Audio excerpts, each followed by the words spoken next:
14%.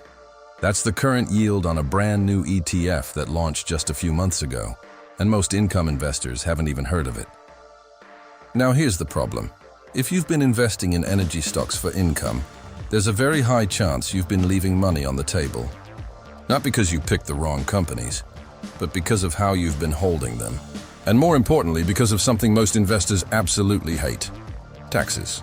By the end of this video, you're going to understand what this ETF is, why it yields around 14%, and how it solves two major problems that have kept thousands of investors away from one of the highest paying areas in the energy market. If you've ever looked at high-yield energy investments, got excited, and then walked away because things felt too complicated, this is for you.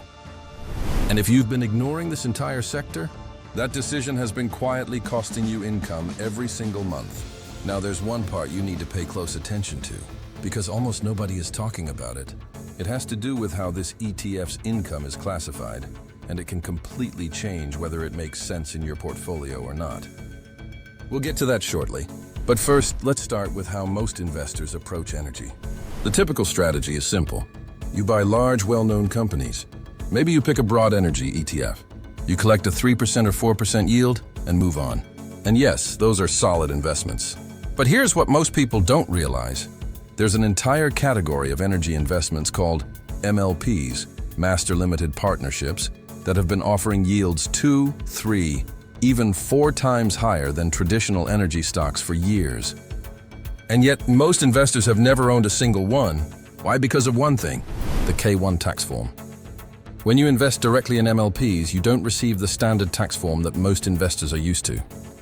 Instead, you get a K-1, and K-1s are known for being complicated. They often arrive late. They can make your tax filing more difficult. In some cases, your tax software may not even support them unless you upgrade. And if you use an accountant, it can cost extra, sometimes significantly more per form. An investor sees a high yield, maybe 8% or 9%. They get interested, they start doing research, and then they hear about the K-1, and they stop, they walk away. On top of that, there's another issue, something called UBTI, which can make MLPs less suitable for certain retirement accounts. And because of all this, most investors avoid this entire category completely, which means something important. They've been missing out on a significant amount of income. But now something has changed.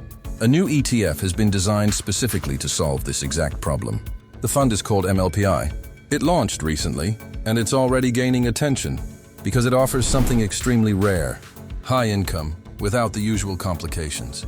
At its current distribution, it's yielding around 14%, and that number isn't random.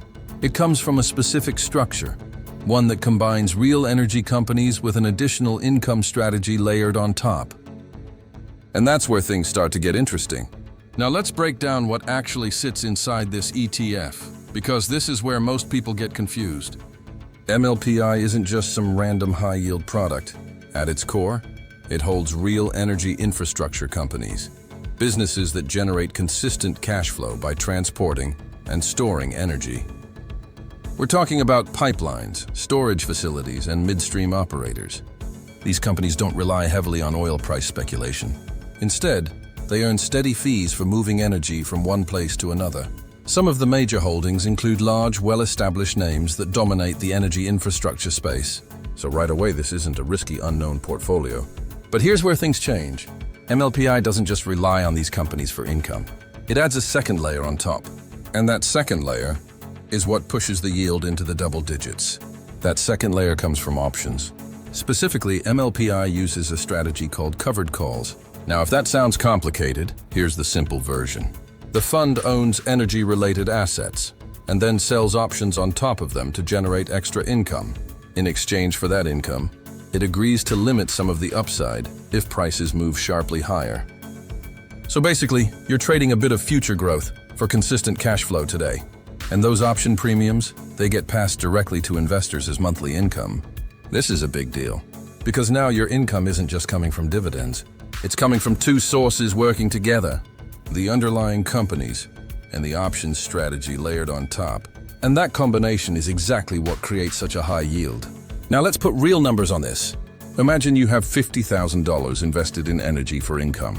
If you're using a traditional energy ETF with a 4% yield, That gives you about $2,000 per year. That's roughly $160 per month.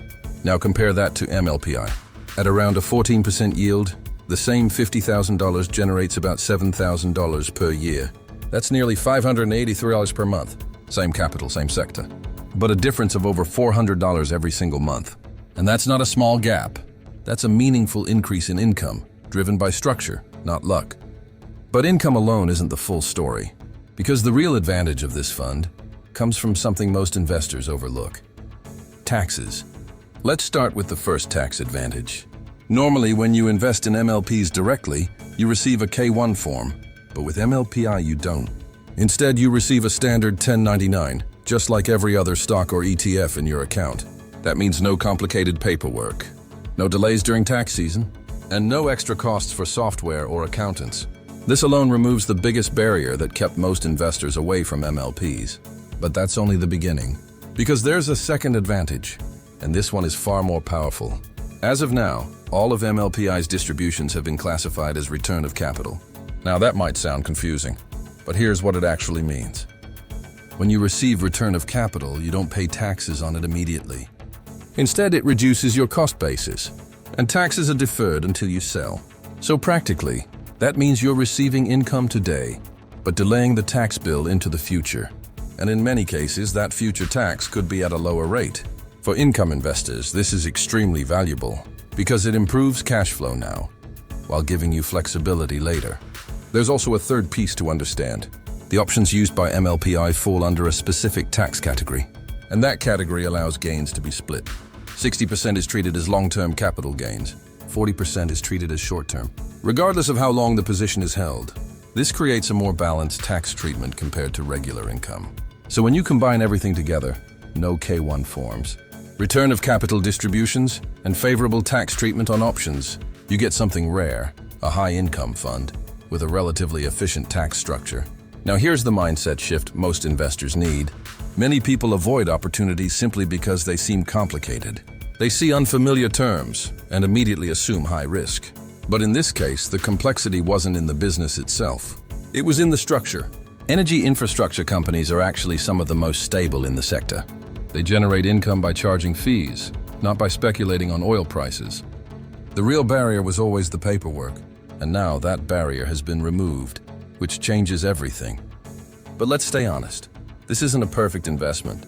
MLPI is still focused on a single sector, energy. If that sector underperforms for an extended period, this fund will feel it. Also, because it uses covered calls, there is a trade-off. You may give up some upside during strong rallies, and the expense ratio is higher than basic index funds. So this isn't something you blindly go all in on. It's something you understand and use strategically. Here's the practical takeaway. If you want higher income from energy investments, without dealing with K-1 forms, and with a more flexible tax structure, this fund offers a unique approach. But the real mistake is not even looking into it, because staying on the sidelines has a cost, and that cost shows up as missed income. So here's your next step. Don't rush into anything, but don't ignore it either. Take some time. Look at the fund details, understand what it holds, and see how it fits into your overall strategy. Because the difference between average income and optimized income often comes down to structure. And now you understand that structure,